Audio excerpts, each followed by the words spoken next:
Hello and welcome to the That's So Craven podcast, your Fulham podcast from Down Under. We're here to discuss Fulham playing Brighton this weekend, the Cull of the Gull.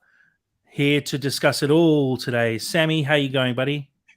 Oh, the Cull of the Gull. That caught me a little bit by surprise. That was funny. Yeah, I'm good. And Dad, how you going now that the pressure has been lifted off your shoulders and you don't have to produce this one? Well, I'm not sure who's more relieved, that audience out there or me, without having any production responsibilities. I'm very happy to be here and very relaxed in my chair. Thank you very much.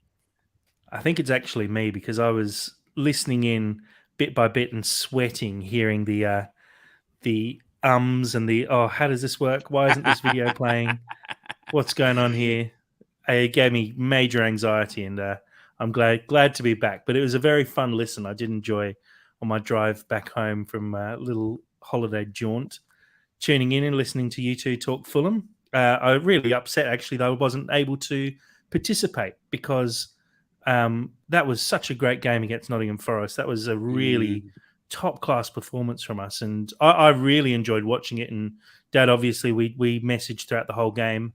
It was just a great game. I mean, let's just touch on it very quickly because I feel You do. sad that You want to get involved, don't you? You want to get let's involved. let's just go back and talk about just that instead. Let him have his moment. Let him enjoy. Yeah, no, it was great. No, but let's not talk about it too much. But how good to see that William goal! Just one of the best goals I've ever seen, and I did send in that comment because of it as well. Like it was just, I was, it's 11:15 at night when that goal went in, and I was fist pumping and trying to keep as quiet as possible, but I almost let out a shriek.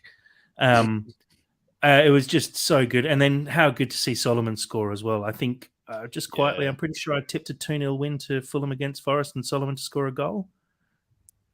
Yeah. Oh, okay. That's Alfie's university tuition there, I guess. Oh, I wish. Well, we'll get onto that later anyway. But right, let's actually focus on the upcoming game this weekend. So Fulham taking on Brighton. Now, guys, at the start of the season, or when we played these guys back in August, I was having a quick look back and I saw that actually Fulham's win against Brighton stopped Brighton from going top in the league.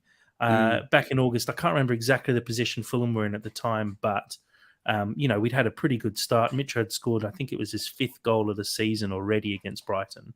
But now looking forward, 6 months later, we're in mid to late February now. Sam, did you expect Fulham and Brighton to be sitting 6th and 7th in the Premier League all the way back in August? I kind of expected Brighton to, but I was not expecting us to be right there with them. It was an important game then, and it's equally as important now. I think these Brighton and Brenton are probably some of the most interesting teams in the Premier League at the moment, and I think the scrap.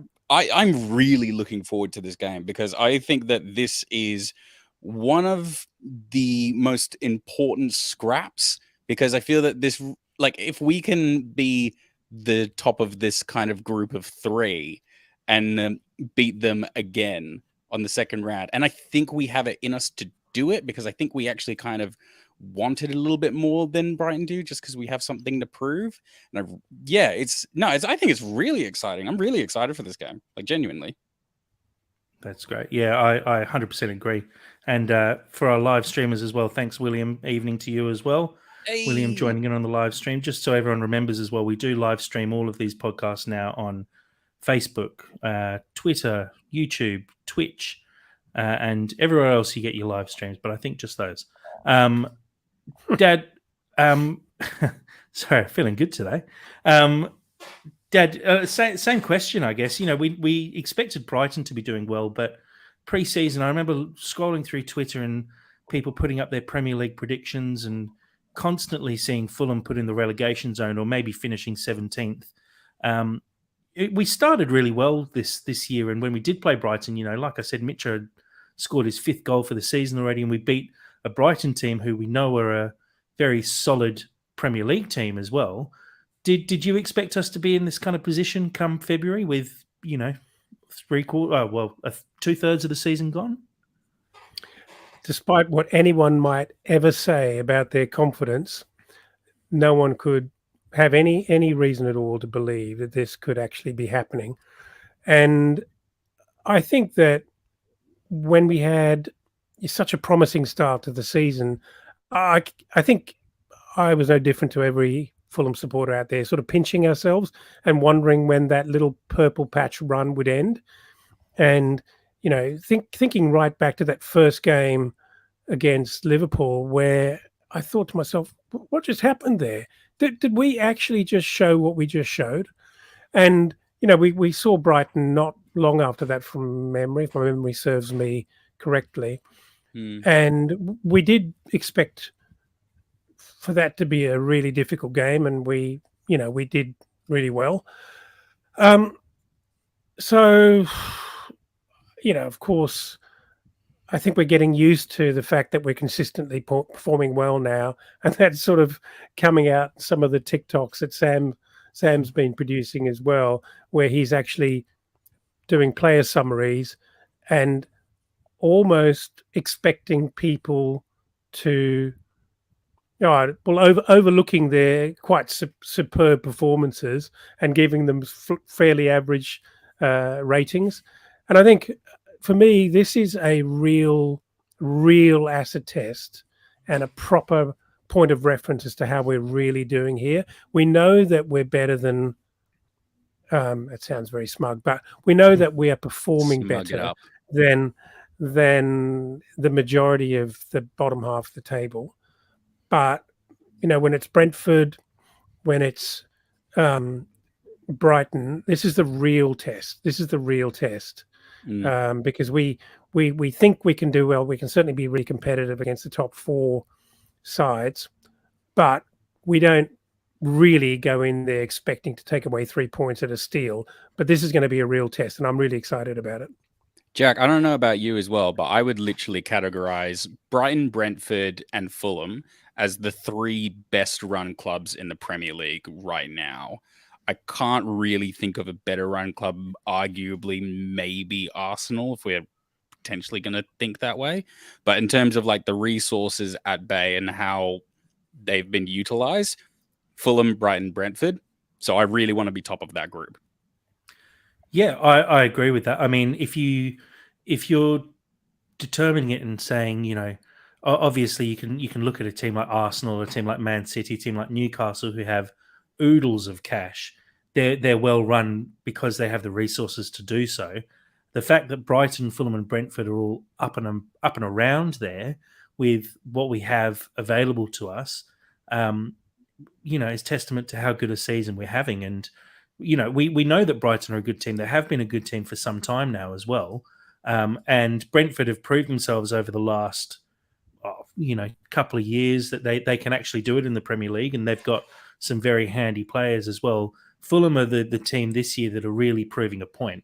And you can see that from the fact that the pundits all focus mainly on how great a job Brighton do, how great a job Brentford do, but don't quite give that to Fulham yet. And I think if Fulham have a good season, finish in the top half this year, next year, we're going to get a lot more of those plaudits, which I'm okay that we don't get those plaudits at the moment, because I'm quite happy flying under the radar a little bit.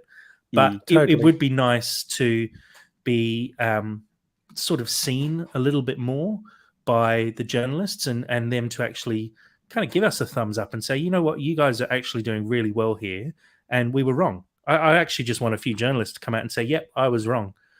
Tim Ream is 35 and one of the best defenders in the league. Mitro can do it in the Premier League. Fulham have signed really well this season and been really smart with the signings they've made and the squad that they put out on the pitch. And, you know, they're an example of how you do it when you come up from the Championship, because I think that it is an example of how you do it. And I think we should all be really proud of what Fulham have done this year as well. Yeah, exactly. And that's the way to do it, rather than buy in a whole bunch of new players and try and scramble a team together. Yeah, and you know, we've made mistakes in the last few years, but we've definitely turned it around. So just picking up on a couple of comments coming in on our live stream. Good morning as well to Steve over in Spain. We also had a comment saying, I'm an FFC fan in Thailand, so great to see we've got William following from Australia, Steve over in Spain, another one up in Thailand as well. And comment here from William: the lack of recognition from journalists almost seems intentional for some reason. I don't know if it is intentional, but I just feel like little old Fulham get missed a little bit. And, Brighton have those players who get sold for 60, 70, 80 million and are really chased down by big clubs. Brentford have Ivan Toney, who's doing big things and obviously having a great season as well. Brand new stadium for Brentford. There's a bit of a buzz there because they haven't been in the Premier League for a long time. So it is a big deal for them. But like I said, I'm okay with the fact that we miss out on a lot of that recognition. But at the end of the season, I want a few journalists to come forward and just sort of say, yep, I was wrong. Fulham were great this year. Right. Yeah. Well, I hope you get everything you want for Christmas as well, Jack. But, William, just to answer William's question, it is intentional because I think most of the journalist pack tend to be fanboys, and they are starry-eyed about the stars and the big clubs. They really are. And I think Fulham don't have enough showbiz from their perspective, and maybe they're not actually, we're just not interesting enough. But you know what? I'm kind of fine with all of that because we're underdogs. We go in under the radar. There's less attention. Not that opposition clubs coaching staff wouldn't do their homework on us. Of course they would. But I think there's probably more pressure on the whole squad if every broadsheet and tabloid is picking you as winners every week and then you don't do it. It's probably harder. Yeah, I'd agree with that. Sammy, were you going to say something there as well? Yeah, I was just going to say that it does take quite a long time to build up a bit of a reputation as well. Like Brighton has been extremely consistent with their excellent recruitment and the job that Graham Potter essentially did, but it did largely come from management and them just having a very excellent structure. And they consistently did that for like about 3-4 years. So now they're getting notoriety. Whereas I would argue probably for the first 2 years, they weren't they were probably a bit more like us right now. I feel that Brentford have always been a little bit more sexy just because they have a bit of a reputation now for toppling Big Six teams. Like they have a very, very strong record against like the Big Six in the last couple of outings that they've seen them over the past 2 years or so. So I think that kind of garners a little bit more attention. But honestly, I'd rather give the top six competitive games and then us just essentially win the games that we need to win, because it's a bit like that Scott Parker season. Yeah, we beat Liverpool at Anfield, but we lost every other game. So it's like, yeah. Yeah, I agree with that. I love the way we could potentially speak for an hour on these very questions. That's what podcasts are for. Just a point there as well from Steve. It's good to get recognition from Match of the Day pundits and not being last on. I remember being a young kid and watching Match of the Day, which comes on fairly late in the evening, and always being disappointed that Fulham were on so late and only on for about 90 seconds as they just show the goals and don't show what actually happened in the whole game. So obviously we don't get to watch Match of the Day here. We watch Optus Sports over here in Australia and get really good highlights packages. But I do know what that feels like when you're constantly overlooked on Match of the Day. So it's nice that we are getting a little bit of recognition, at least in the mainstream media. Having a quick look at the last 5 games for each team. Fulham, as we know, had that good win against Nottingham Forest on the weekend. So our last 5 are looking quite good at the moment. Obviously, the FA Cup fixtures featured quite a different starting 11 from the Premier League games. But last 3 league games, we had a 1-0 loss to Tottenham, 0-0 with Chelsea and 2-0 against Forest. So in pretty good form in the league. Brighton also in very good form. And you can see a couple of good wins there against Liverpool in the last 5 games. Yeah. One in the FA Cup and one in the league. Recently drew with Crystal Palace, 1-0 against Bournemouth and a draw with Leicester. Sammy, just looking at those league results, they're not overly impressive. Not to bag out Brighton at all, because they're obviously ahead of us in the table, but a 1-1 draw with Palace, a 2-2 draw with Leicester and a 1-0 win against Bournemouth. They're not the toughest of opponents sitting in 12th, 13th, and 19th in the league? To be fair, I'm not really sure if that's a fair reflection because I watched the Crystal Palace game and they got dogged by a VAR decision off of a very, very pretty goal. Man, Brighton are good. Like I was watching their last two games and the highlights, and I'm excited for the potential of what it could be, but they're a very, very well run side and a very, very well worked team. I think they've really actually just had issues with things like VAR, like such as everybody has, but they are clinical, they are precise. Yeah, like I feel that those results don't really speak to. But Sam, to to be clinical generally means to get the ball in the back of the net on a really frequent basis. And if you look at that, other than the fifth last game against Liverpool at 3-0, they're not scoring lots of goals. And I mean, Fulham have been relatively quiet in the league as well. But look at the last two of the last three league fixtures there. There's Chelsea and Tottenham, so they're not rubbish teams who've played. But you did miss my point, though, because I said that Brighton have actually been denied a lot of goals. So, like in the highlights that I watched, yeah. Well, I know there was a VAR howler against Palace, but I don't really rate Palace. So why, I'd expect someone as good as Brighton at the moment to be probably, 3-1 v Palace. I don't think Palace are as bad. Like they had a shocker against us, but I think that was probably a bit more of an anomaly than to just outrightly take them out of recognition. I don't know, Jack. What do you reckon? 1-0 Bournemouth. 1-0 Bournemouth. I think they also got denied a goal from that as well. Well, I mean, we can talk about VAR and say that it's affecting games, and it does affect some games, but it affects all teams as well at the end of the day. Of course. And often with VAR, yes, there have been some pretty bad errors with VAR, but often you say you're dogged by VAR, but if a player's offside by a fraction and it gets picked up on VAR, they were still offside. So it's hard to say exactly. I mean, I just brought it up by the fact that a lot of these are narrow victories or small draws with teams that aren't that impressive. I mean, Liverpool in the FA Cup would have put out a very different side there. The win against Liverpool in the league is obviously impressive, but again, Liverpool are sitting below both of us in the league so far this season. So they're in terrible form at the moment. So getting results against Liverpool, we've seen it ourselves with the result in the first game of the season when they were fresh, and we almost took 3 points off them. So I think, Jack. Sorry, Jack. This what is I was going to say. Sorry, go on. One thing I was going to say was Brighton do have a couple of injuries up top. They had Danny Welbeck, who's been their starting striker for most of the season, is out at the moment. Evan Ferguson has been very impressive as well. He's coming back from injury, and they've had to start.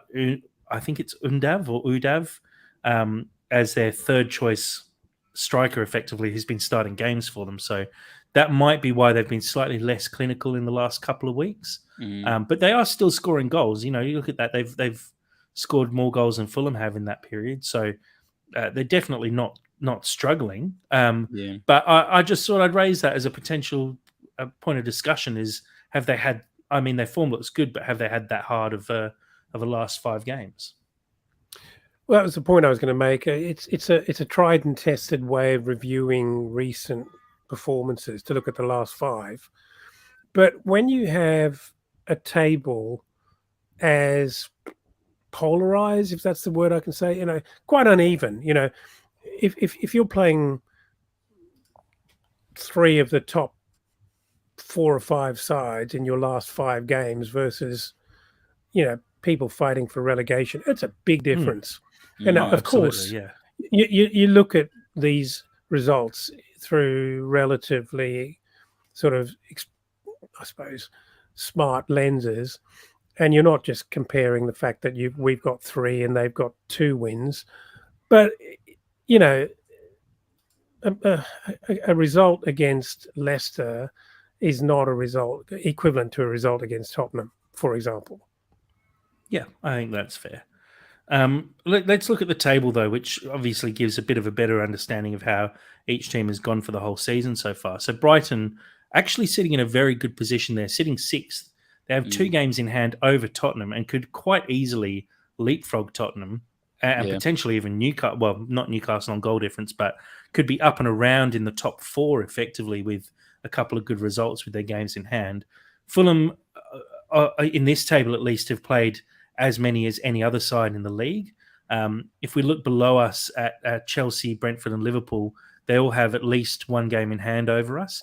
So it actually makes games like this very, very important if we want to maintain this league position.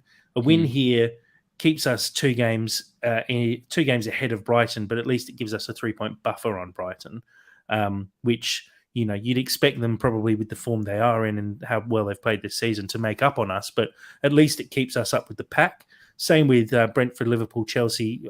Liverpool and Chelsea in 9th and 10th. You do expect them to pick up the points for the rest of the season. There are 16, 17 games left for them to pick up points this year. You expect that they'll jump up the table at some point because I don't think there's been a time in the last 20 years, let's say, that the big 6 hasn't finished sort of within the top 7 or 8 at least. They never really fall much below that. So to see a season end with Chelsea in 10th and Liverpool in 9th, I can't imagine that happening. So really, for us to maintain a position, it's all about us outdoing Brighton and Brentford for the rest of the season. Dad, do you believe that? How far I guess down do you feel Fulham can fall? Do you agree that Liverpool and Chelsea are likely to jump up and pick up those points? Oh, look, it's the great debate at the moment, isn't it? And it's really interesting looking at 6 to 10, and I totally agree with you. How long can Liverpool and Chelsea really languish at the bottom there? Forget Brentford for a moment, because I rate them as very, very similar contenders to Fulham. Brighton, in recent years, arguably, they deserve their place about where they are at the moment, and they really will be the benchmark for us to try and overhaul. So, but when you think about it like that, Liverpool and Chelsea are going to be coming for us. There's no doubt about it from a points perspective. We've played more games than both Liverpool and Chelsea, and only 1 and 2 more, but it's significant. It's potentially 6 points, which suddenly has them not only just nipping at our heels, but ahead of us if we stand still and they win a couple. So it's, we would obviously be delighted to finish in the top half, but despite what the Fulham management is saying, clearly we have the right to have European ambitions at the moment, but that's going to be a dogfight and a half for us to actually fall over the line and get a spot on a table basis, presuming or assuming that we don't go through and win the FA Cup, right?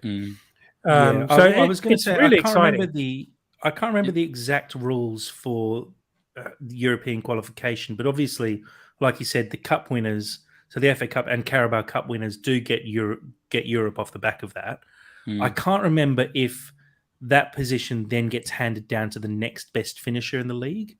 I remember it used to be that way, and I'm not 100% sure if it still is that way, where if Man City win the league and effectively get to qualify for Europe, then the team in 7th picks up that spot because Man City are already in the Champions League. So I think if the cup is won by Champions League teams, I think that European spot gets handed down to the next best finishers in the league. So it could be, obviously, we hope we win the FA Cup and qualify for Europe that way, but it could be that the top 4 teams also win the cups and therefore effectively gift us European football by finishing even as low as 8th, which would be, a great outcome for us. Thanks to the top 4 for that.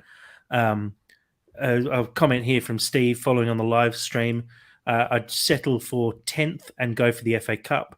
Cup winners go into Europa and correct Man City and Newcastle as well. Yes, so Man City and Newcastle obviously will be fighting it out for the Carabao Cup. So I agree. It's possible that the FA Cup is actually now the best way for us to make it into Europe, with Liverpool and Chelsea below us, and making it effectively through the Cup. So let's actually move on to the game itself. I've put together a little suggested lineup. Marco, I hope you're watching.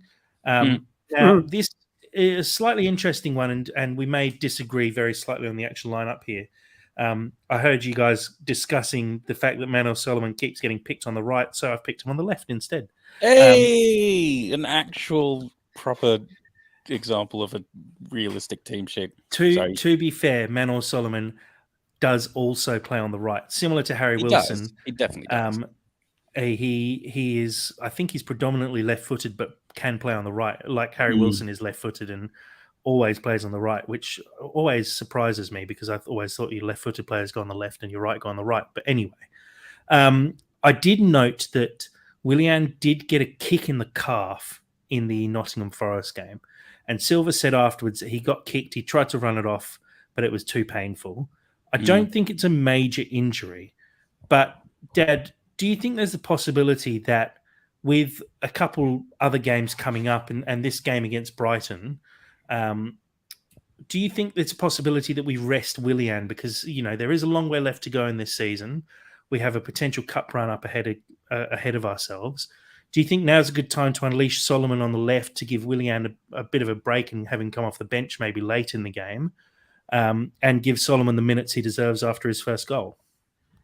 I think this all depends on Willian's injury. I'd say if Willian has not been able to run it off, and if there's any concern about a lingering injury, I don't even think he makes the bench for Silva. That would be the smart thing to do. If he's healthy, so if he's anything under 100%, you think he gets rested? No. Like, you want to talk percentages? Okay, I think if it's soreness, but not, he's not carrying an injury, but it's a bit of soreness, which is still lingering, I think he starts, but gets less minute. I think his input at the moment and impact from the get-go, too integral, basically. Too integral, way too important. I think he starts. I think there'd be a level of comfort now that Solomon is match fit, and that if you had to look, Solomon, if William was fully fit, I say Solomon probably gets 20 minutes, maybe 25, even 30. But I would think if Silva could get a half out of Willian right now, without pushing it, he'd play him and start him. I tend to agree. Look, I think that, Willian is obviously in such good form at the moment, and quite fairly and rightly our starting left wing. So I think if he is fit, fully fit, he starts. For me, I think when you're that age, and nothing against Willian here in his age, but when you're that age, you've got a slight. Well, yeah, true. Actually, I think I'm older than him, which is a bit weird. I'm wary that pushing him too hard when he's got a bit of a niggle will cause an issue, and I wouldn't like to see Willian miss 4 weeks because we played him on a sore calf, because I think that would have a drastic effect on the rest of our season. Sure. Yeah. And honestly, sorry, Sam. It's really completely unique, the man management now required for someone like Willian, and maybe Tim Ream as well, although his fitness, touch wood, seems to be exceptional. And I'd say William is probably more fragile than Tim Ream. So you have to manage him entirely differently. And given his impact from an attacking perspective, so tempted to play him and start him all the time, but you couldn't risk it. If there's any risk that sending him out there would cause any long-term damage. I don't think Silva would do it. He's quite conservative. Yeah, and I think that's my point is, and I think Silva is looking at the long run here. I know the narrative is always we're just trying to get to 40 points and avoid relegation and just keep going game after game, but there's got to be a long play here from Silva, and I'm sure he's looking at the rest of the season, at the fact we've played 23 games, so we've got 15 games left in this season. If Willian all of a sudden missed 5 of those through picking up an injury that could have been avoided, that makes a big difference, and can see you plummet down the table this year. And I think that might be in the back of his mind, where you've got players with a little niggle. I think Tom Kearney's little injury that he picked up, Kearney himself tweeted and said it's not that bad, but we've been told by Marco that he's out for 2 to 3 weeks. And I think a lot of that is making sure that he's fully fit and he's not getting rushed back in the team, because we do have depth now. You look at, I'll refer to Fulhamish, who I listened to their podcast on the drive back as well. And, they mention a tweet that was put out earlier in the week, I think before the Forest game, basically saying, look at our bench from, it could have been at the very start of this season. And you got blokes like Onoma sitting on the bench, Tyrese Francois sitting on the bench, and Babu. We didn't have depth at the start of the year. Now look at the bench. You've got Lukic, Kearney, Suarez, Tosin, Wilson, Solomon. Vinicius admittedly isn't having the best season of all, but at least he's a better backup than having no striker as a backup. Or Mooney's. We're in a very different position to where we were at the start of the season, where we can actually be a little bit more careful. And I think we need to be a bit smarter now, because we need to almost think about what we'd be doing if we were in Europe, where you do rotate players fairly often. We need to try and prove that we can rotate a squad fairly regularly through a season, because you can't expect us to stay in the Premier League playing the same 11 players for 38 games every year for the next 3 years. Yeah, there has to be some rotation. And I think we have to start making those rotations when players are a bit tired and a bit sore, because that's the way that we'll actually continue to improve. And if these guys are feeling fairly rested up until the 38th game of the season, we're going to be in a really good position come the end of the year. I just don't really know how Silva's mind works. Like, every time I try to predict a lineup, I'd say 90% of the time I get it just ever so slightly wrong. And he makes like a decision and I go, I don't really understand how you did that. But I'd say 9 times out of 10, he gets it 100% right. I get that maths. But like, I mean, he's clearly very good at his job, because I just don't fully get him a little bit. I think the magic of it is also, yeah, you're not privy to the detail and minutia of the guys' condition and of course not. And all their and how they train as well. Yeah, yeah. So I think, sure, he is a genius. Everyone knows that. That's beyond dispute.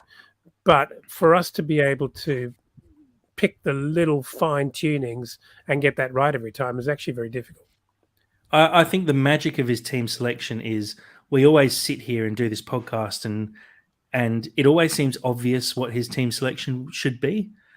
We always talk about, Solomon should come on the right, and Diop should start over Tosin, and I'd start, Tete at right back or whatever. And Silva comes out with a completely different 11, even though it seems so obvious who you should be putting out in the park, and they perform perfectly. And that's the beauty of Silva as a manager, is he has such an elite understanding of his squad and the players that he has available to him, that he's just getting the best out of them constantly. And, you look at someone like Tim Ream, 35 years old, he's playing like an elite Premier League player. He's obviously had this ability deep inside him for his whole career, but he's never been this good. And so Silva's getting that out of him as a player. Palhinha was obviously a good player before he signed for Fulham, but he wasn't performing at levels that he's currently performing at, where people are going, he's a £80 million player, because he wasn't when he joined the team. He was a £20 million player. Yeah. And so Silva's able to get every little inch out of these guys, and it's just I love it. I love watching it, and I love being wrong when I predict a team and going, geez, why has he picked that team? And then they go out and win. And you're like, well, that's why he's picked that team, because he knows. Yeah. Yeah. That's why we still do it for free, and he gets paid a salary to do it. Yeah. Correct. So guys, look, not a huge amount of Brighton news that I've seen apart from that injury to Welbeck, which was already out there. So it's not a huge amount. I'll run through their lineup from their last game, and I expect that it'll be fairly similar this week as well. Sanchez in goal, a back four of Webster, Dunk, Estupinan and Joel Veltman, a midfield of Solly Marsh, Alexis McAllister, Pascal Gross, Kaoru Mitoma and Moises Caicedo, and then up front, Dennis Undav. Now, Sammy, you obviously watched a little bit of Brighton recently. Their midfield is incredibly impressive. We look at Caicedo, who was touted as leaving for around 80 million. Mitoma is just in unreal form at the moment, scoring for fun every week. Solly March has had an amazing season so far. He's scored a lot of goals from midfield as well, which is even more impressive. Alexis McAllister just won the World Cup with Argentina. This is like a top tier midfield that we're coming up against. Yeah. Do you think Fulham, though, have it in them to... I missed out Pascal Gross, obviously, but he's also a very experienced Premier League midfielder. Do you think we have the ability to shut down a midfield like that? And do you think it's going to be left entirely up to Polina and Reed to just go through and create some havoc? I don't know. Is my honest answer. It's a very kind of like call before the storm kind of game, because there's no hype, and if you weren't a Fulham fan or a Brighton fan, you probably wouldn't necessarily be that interested. But this has the potential to be an extremely excellent contest. Like, I sound very pundity right now, but it's genuinely true. like I'm turning to Gary. Yeah, legit turning to Gary Neville. But like, yeah, it's because I think Brighton have a very technical prowess about them. Like they are so silky when you watch them play. Like they've again, I can't sing their praises enough. And we have a very boisterous kind of like quality about us. Like Reed and Polina will just nullify everything. And Pereira's underrated as well with his level of pressing. Like, I don't know. It's very apples and oranges. It really could be a really excellent game of football. Again, very pundity, but like it's true. The pundity part of that, Sam, is the fact that I asked the question and you didn't answer it. Yeah, go ahead, Dan. That's the politician in me. If you take this apart, right? Obviously, in midfield, there's two parts to it. There's defense and attack. I'm going to rate Polina and Harrison as equal to most in midfield from a defensive perspective, from a work rate. So, but if Bobby starts on the right, can Bobby defend? Sure, he can. If Solomon starts on the left, I think that's a little bit more contentious. He's your attacking man. I don't see him really digging deep and working as part of those four to stop all. Point of order, though, you don't really see Willian dropping back and defending that often either. True. I agree. Having said that, did you see him against Chelsea, how hard he was working to win those second balls and how he was putting his body in unbelievably? I mean, I don't know if he just got up specially for that Chelsea game, but his defensive effort in that game was very, very noticeable. I will say, though, and I saw a tweet about this, a little video clip of Solomon picking up the scraps from a corner. I don't know if you remember. It was right towards the end of the game as Forest were pushing us quite tight. Solomon took the ball towards the corner, skillfully beat a man, played a beautiful 1-2, and basically played Fulham out of danger. So I think Solomon actually works really hard off the ball. Maybe not defensively as such, but he does track back and try and win a ball if he's lost it. And I'd still back him to to put in a good shift. I think the biggest thing here will be the shape that Brighton play. They're quite compact. McAllister, Marsh, Gross, Caicedo, they're all central players. They're not wingers. And I can see them trying to overload the midfield. And will it be too much for Paulinho and Reed, seeing as we do play quite wide with Decordova, Reed and Solomon out on the wings, and Pereira does play quite far forward as well? There's a possibility of a bit of an overload in midfield from Brighton, and it'll just be down to how well Paulinho and Reed can handle that. I think if they do handle that, there'll be a lot of opportunities for us, because defensively, we know Lewis Dunk is a very good defender. On the verge of the England team. I think down the wings, there's the possibility for Fulham to actually exploit it a bit with a bit of skill, a bit of good movement that we've seen recently as well. Like Sam said, I do agree. I think this is going to be a really exciting game, but I'll disagree with you, Sam, that I think this. You said that this won't be one for the neutral pundit. I think this is a great game for a neutral. 6th versus 7th.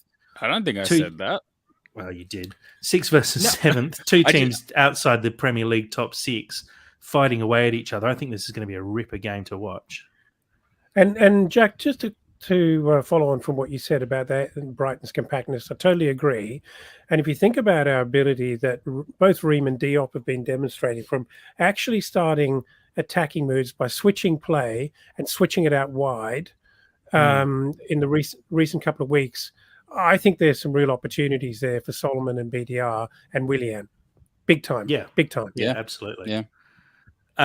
So look, guys, I think we've got very pundity there and sounded like we know a lot about football, despite the fact that we don't. I know. I'm right. Yeah. I'm going to relax again. Yeah, let's finish it off with some stupid predictions like usual. Sammy, I'll go first, since I'm looking for a weird one. What's your scoreline? Oh, I don't know.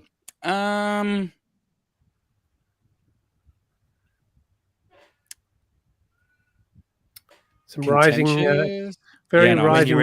come on, rising music coming up, Sam. Just feeling the air. Just. We've got people watching, waiting. Sammy, come on. Oh yeah, riveting. Do you know what? I'm going to say 1-0. I'm glad we waited all that time for that. Thanks for that, Dad. On to you. I'm going 2-1 Fulham. I'm going to go with a 1-0 as well. Steve Reynolds, following along on the live stream, predicts 1-1, saying I would take that. I 100% agree with that, Steve. I think we're all predicting wins here, but realistically, when you come up against a team around you in the league, you would probably take a draw. I think we're being positive, as we always should, as Fulham fans and as fans in general of football.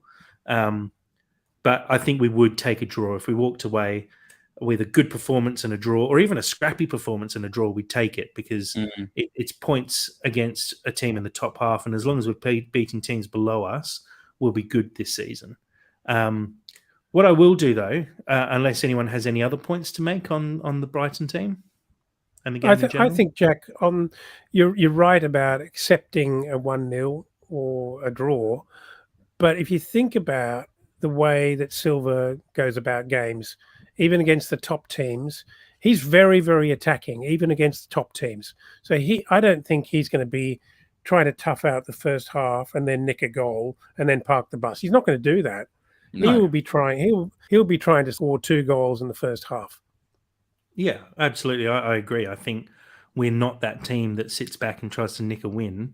We're going to be going for it, and it's a matter of if we can keep Brighton out for the whole game and how many we score. And I think a lot of that's going to be down to the form that Mitrovic is in. And you guys spoke about it on the Forest podcast, and I don't think we need to cover the fact that he's in a bad patch at the moment. I still believe that he'll come out of that bad patch. I have complete faith that he's a proven goal scorer. We know he can score goals. So I think it's a matter of time, and I'm hoping that this is the game that he does it. So look, let's move on to a new feature that I've brought in, Jack's top tip. Now, this one, gamble responsibly, was put forward to me by a tweet that I saw on Twitter. Not put forward to me, but came to me in a dream while I was scrolling Twitter. And I can't remember who it was, and I'm really sorry for not being able to shout the person out. I will try and find them and give them the credit. I think I retweeted it on the That's So Craven account. But they flagged the odds for Fulham Brighton. The Fulham are currently paying. Sorry that this is a little bit small on the screen here. Fulham are currently paying $5 to beat Brighton. Now, for those in England who don't use the decimal system like we do in Australia, that's 5-1.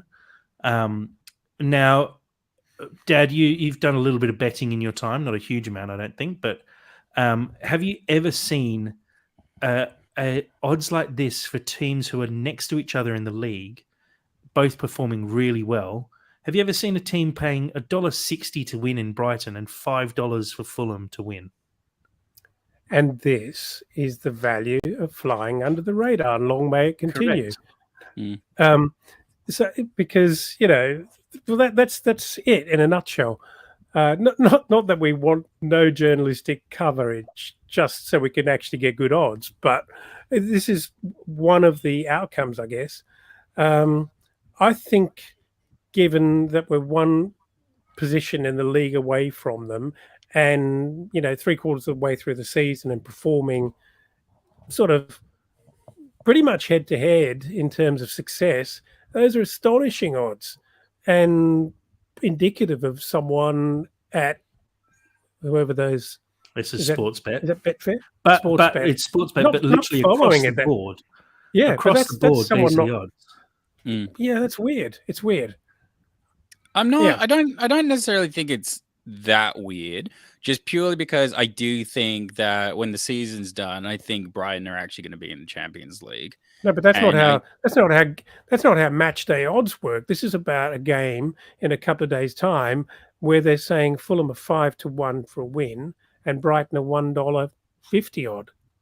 Doesn't make sense. But I'm just saying that it's a dumb metric, but I can kind of understand why they would back a consistent Brighton for the past 4 years over a very, very hot Fulham.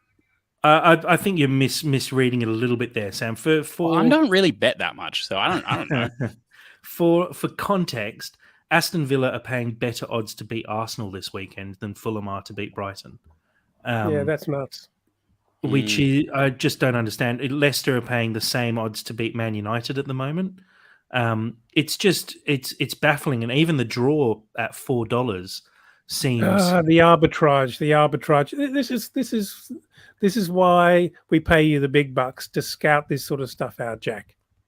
Yeah, well, this is thanks to Twitter for pinging it up, and apologies to my bank account for the fact that I'm going to be taking advantage of this. A little comment from Steve there: 4-1 for the draw, 2-1 on less than 2 goals in the match, which. I think you can just see there, under 2.5 goals, 2-1, which is just really kind of crazy odds. And the reason I think this is crazy is usually when a team's paying $1.60 one way, they'd be paying about $3, maybe $3.50 the other way. So to see Fulham paying $5 is just it just seems a little bit strange. And so what I've done, it does feel like an anomaly, which is why it got flagged and why we've got this segment now.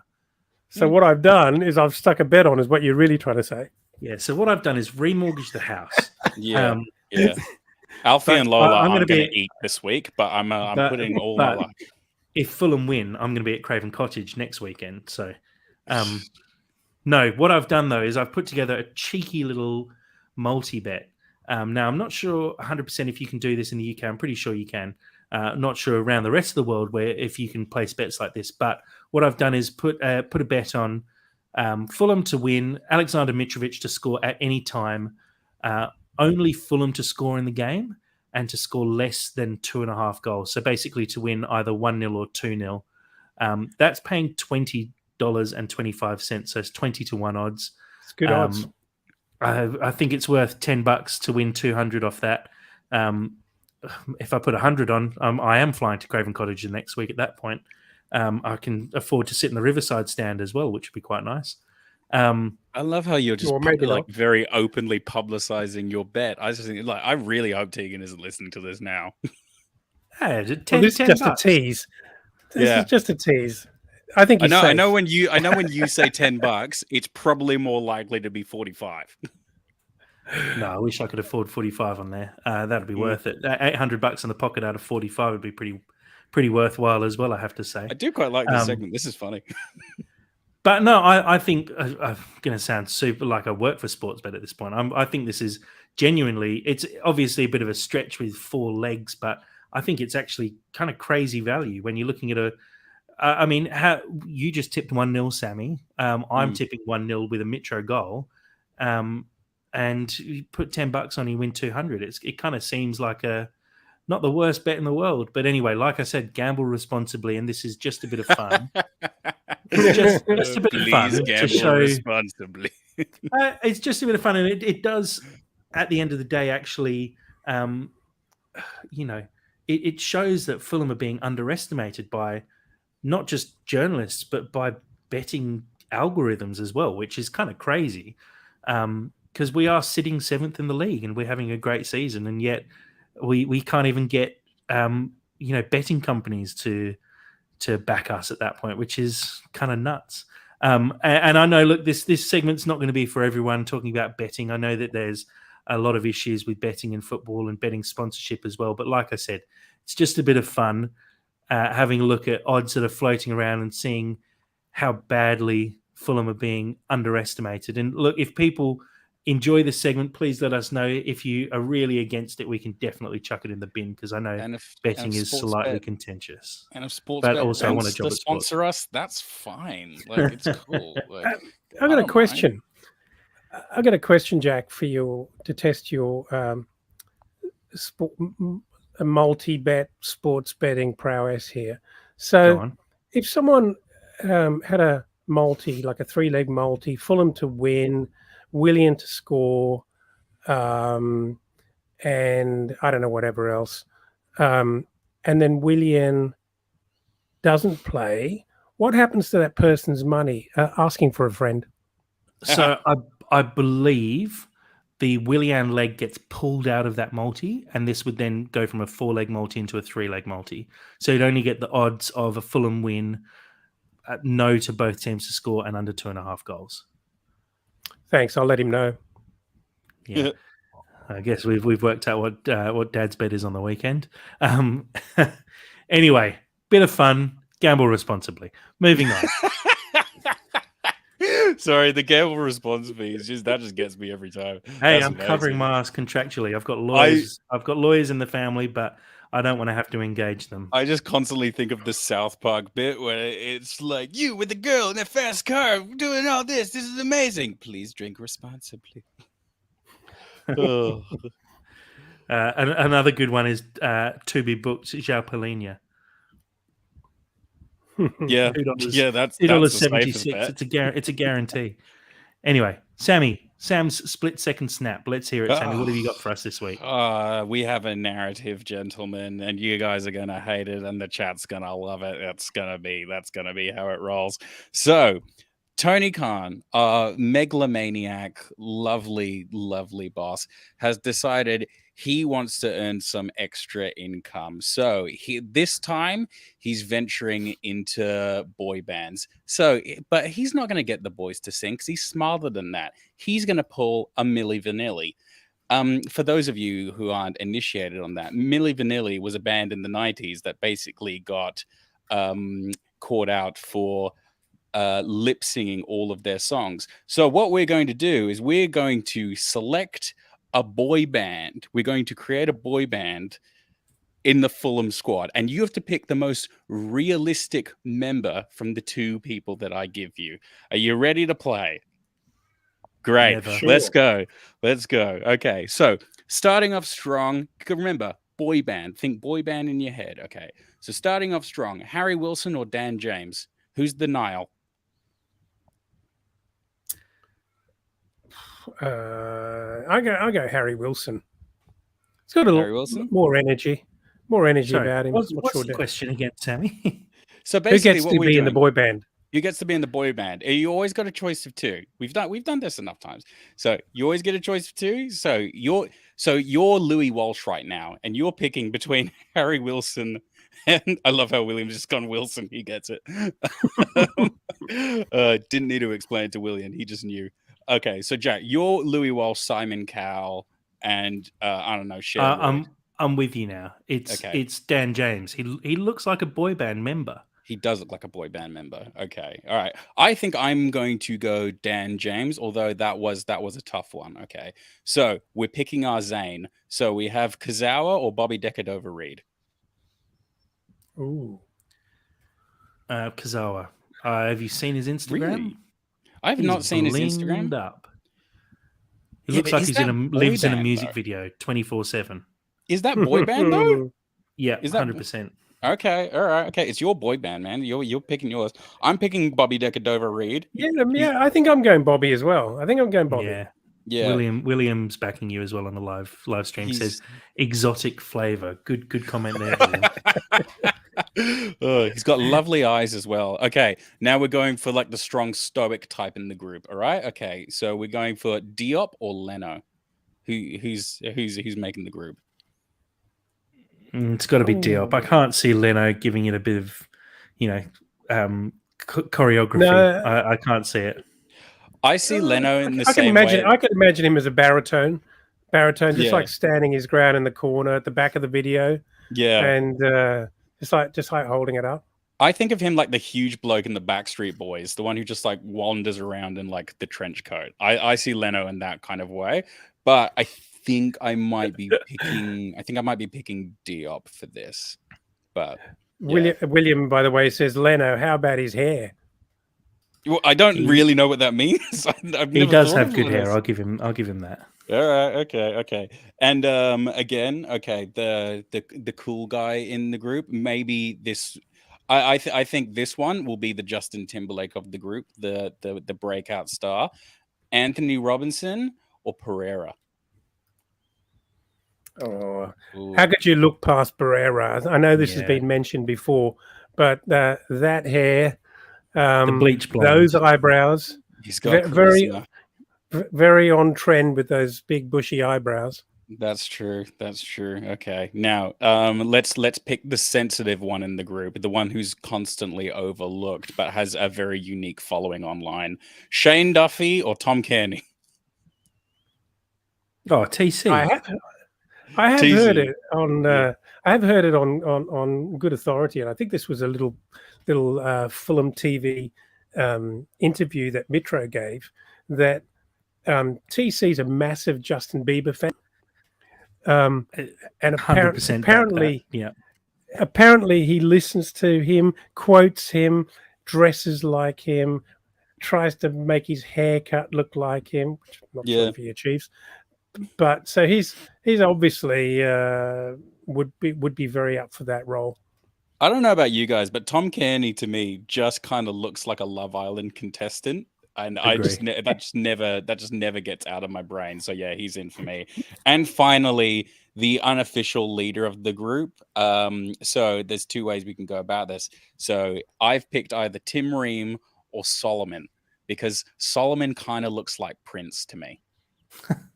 Oh yeah, I can see that. Yeah, a little bit. It's got to be Tim Ream for me.